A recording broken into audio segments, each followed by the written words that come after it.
नमस्कार। आज हम बात करने वाले हैं Kunming Montreal global biodiversity framework की। देखिए, ये कोई छोटा मोटा एग्रीमेंट नहीं है।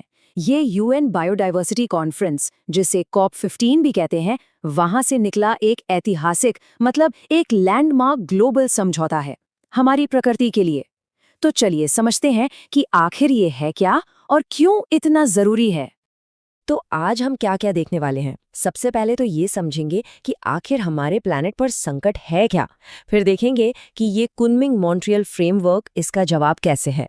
इसके बाद हम 2050 के बड़े विजन और 2030 के ठोस टारगेट्स पर नजर डालेंगे। और हाँ, सबसे बड़ा सवाल, इन सब के लिए पैसा कहाँ से आएगा। और आखिर में हम देखेंगे कि आगे की राह कितनी मुश्किल होने वाली है। तो चलिए शुरू करते हैं पहले पॉइंट से। आखिर इस फ्रेमवर्क की जरूरत पड़ी ही क्यों? सच तो ये है कि हमारा ग्रह, हमारी पृथ्वी, एक ऐसे संकट से गुजर रही है जो हमने पहले कभी नहीं देखा। जरा इस नंबर पर गौर कीजिए, 10 लाख, 1 मिलियन। साइंटिस्ट का अनुमान है कि इतने सारे पेड़ पौधों और जानवरों की प्रजातियां आज विलुप्त होने के कगार पर खड़ी हैं, और इनमें से कई तो बस अगले कुछ दशकों में ही हमेशा के लिए गायब हो जाएंगी। ये सिर्फ एक नंबर नहीं है, ये एक बहुत बड़ी, बहुत गंभीर चेतावनी है। तो कई बार लगता है ना कि ये सब तो कहीं दूर जंगलों या गहरे समंदर में हो रहा है। नहीं, असल में जब प्रकृति को नुकसान पहुंचता है तो इसका सीधा असर हमारी इकोनॉमी पर, हमारी नौकरियों पर, हमारे खाने पर और हमारी पूरी जिंदगी के क्वालिटी पर पड़ता है।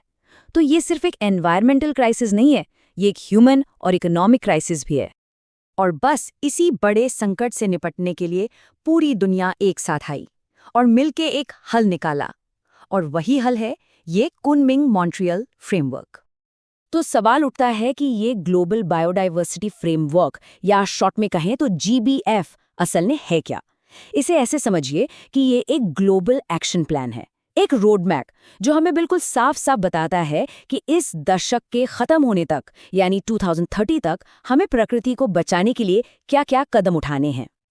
हाँ, और एक मज़ेदार बात यह है कि ऐसा नहीं है कि ये कोशिश पहली बार हो रही है। इससे पहले आईटी टारगेट्स थे, लेकिन वो ज़्यादातर पूरे नहीं हो पाए। क्यों?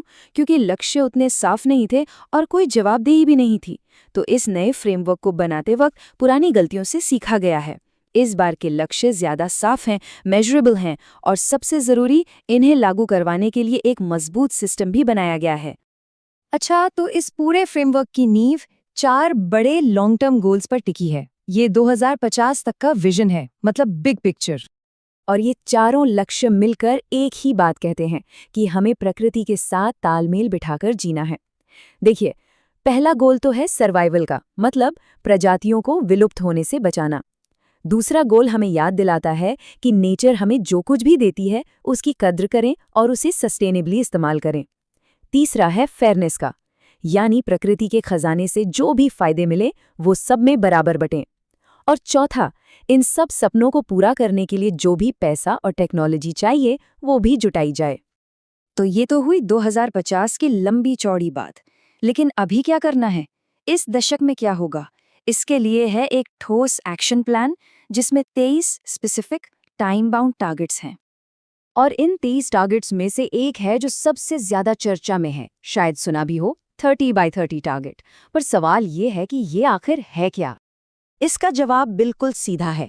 लक्ष्य ये है कि 2030 तक हमें दुनिया की कम से कम 30% जमीन और 30% समंदर को प्रोटेक्ट करना है, उन्हें सही तरीके से मैनेज करना है।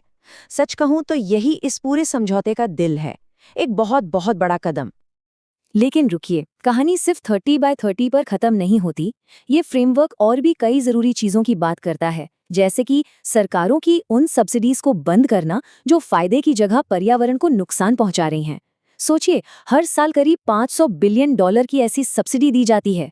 इसके अलावा कीटनाशकों और खतरनाक केमिकल से होने वाले खतरे को आधा करना, और बड़ी बड़ी कंपनियों को मजबूर करना कि वो बताएं कि उनके काम से बायोडायवर्सिटी पर क्या असर पड़ रहा है।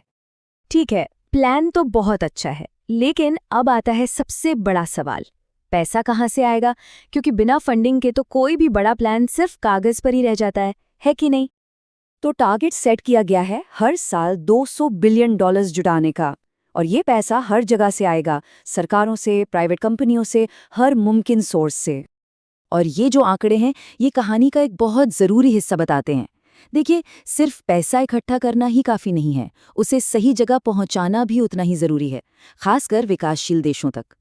तो यहाँ एक बड़ा वादा किया गया है कि डेवलप देश डेवलपिंग देशों को दी जाने वाली मदद को 3 गुना करेंगे।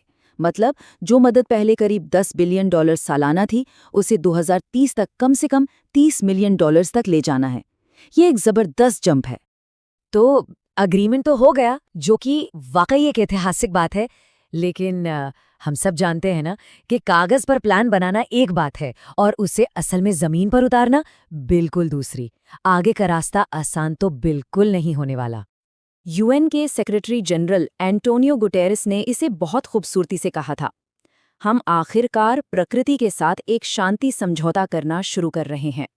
ये शब्द वाकई इस समझौते की अहमियत बताते हैं। ये एक उम्मीद है कि हम प्रकृति के साथ अपने टूटे हुए रिश्ते को फिर से जोड़ सकते हैं। और आखिर में एक बड़ा सवाल हमारे सामने खड़ा है। प्रकृति को बचाने का प्लान तो अब हमारे पास है, पर क्या इसे लागू करने के लिए जो पॉलिटिकल विल, जो कॉर्पोरेट इच्छा शक्ति चाहिए, वो मौजूद है? असली परीक्षा तो अब शुरू हुई है और इसी सवाल का जवाब तय करेगा कि हमारे इस ग्रह का भविष्य क्या होगा।